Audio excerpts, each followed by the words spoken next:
Claude Louis Berthollet was an important chemist at a time when chemistry was undergoing major changes. He was born near Lake Annecy, which is now in eastern France near the borders of Switzerland and Italy. His family was well off, and after studying medicine at Turin, he obtained a privileged position as physician to the Duke of Orleans.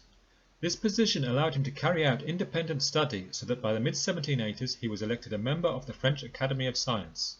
This was when, in one of his most important studies, he determined that ammonia was composed of approximately 3 parts hydrogen to 1 of nitrogen. This was a timely study and added to recent discoveries of Lavoisier and Cavendish that hydrogen and oxygen combine to give water, that carbon and oxygen combine to give carbon dioxide, and that nitrogen can be detonated with oxygen to give nitrates. This was also the time that Berthollet investigated chlorine, the yellow gas that had been discovered by Carl Wilhelm Scheele a decade earlier.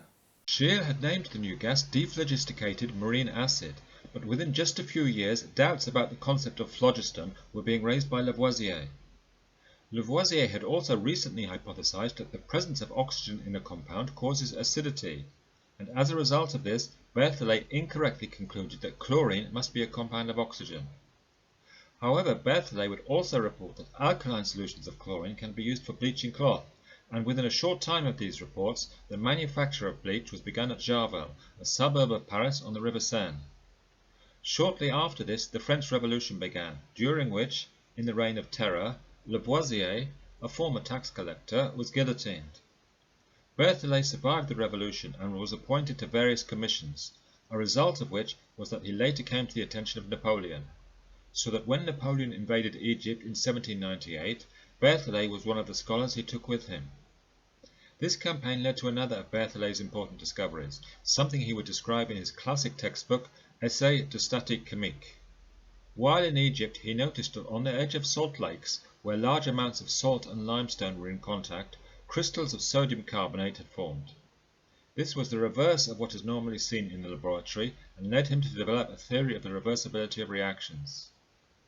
In the second volume of Essai de statique chimique, however, Berthollet spent much time discussing the work of another French chemist, Joseph Proust. Proust had been accumulating evidence that compounds are always composed of definite amounts of their components, but this is something Berthollet didn't agree with.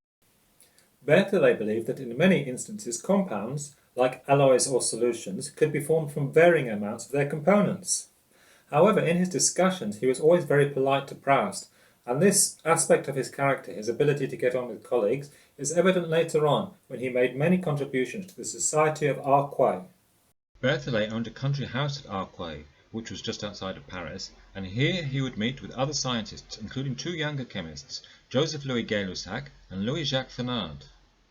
Gay-Lussac and Thenard, of course, would go on to have very successful careers of their own, and Berthollet's support of them may even have been his greatest contribution to chemistry. Thank you so much for listening to the very end, and I hope to see you again sometime soon.